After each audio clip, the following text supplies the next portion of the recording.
Sa Majesté Nana Chirima Brafikoto, reine-mère des ressortissants ghanéens des communautés de la CEDEAO et d'Afrique, a été vivement honorée par le Conseil supérieur des chefs coutumiers des communautés de Côte d'Ivoire qui s'est déplacé avec une forte délégation conduite par Nana Moké, le secrétaire général de Sa Majesté le roi de Tiapoum, et le président Kifi Oro du dit conseil au domicile de Sa Majesté la reine-mère à la Riviera 3. Une sympathique cérémonie au cours de laquelle la tradition siégeait aux bonnes loges. En effet, le Conseil supérieur des chefs coutumiers des communautés de Côte d'Ivoire s'est voulu très reconnaissant des valeurs exprimées de la reine-mère qui partage son quotidien au profit des communautés vivant en Côte d'Ivoire sans distinction de nationalité et de religion.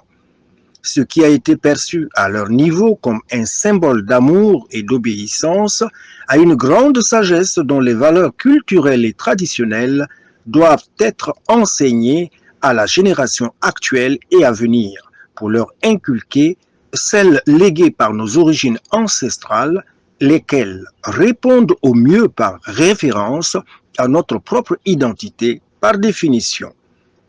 Les différents intervenants ont tous salué et fait de bénédiction à l'endroit de la reine-mère et de sa génitrice Nana Takiwa Elisabeth.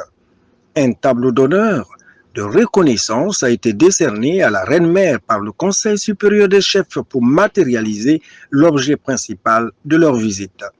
Au-delà de l'aspect purement cérémonial, nous retiendrons l'esprit convivial qui a régné en maître des lieux où une collation a été servie aux invités, dont des kits de rupture de jeûne pour nos frères musulmans.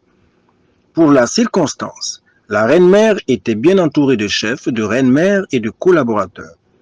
Une doléance lue par Nana Moké a exprimé le souhait du Conseil supérieur de bénéficier du parrainage de la reine-mère à une cérémonie d'investiture prévue le 29 juin 2024.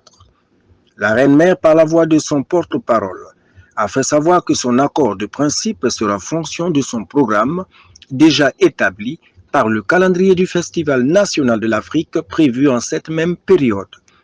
Elle s'est voulue rassurante en promettant de trouver un accord avec le comité d'organisation de cette cérémonie sur une date convenable et utile à tous.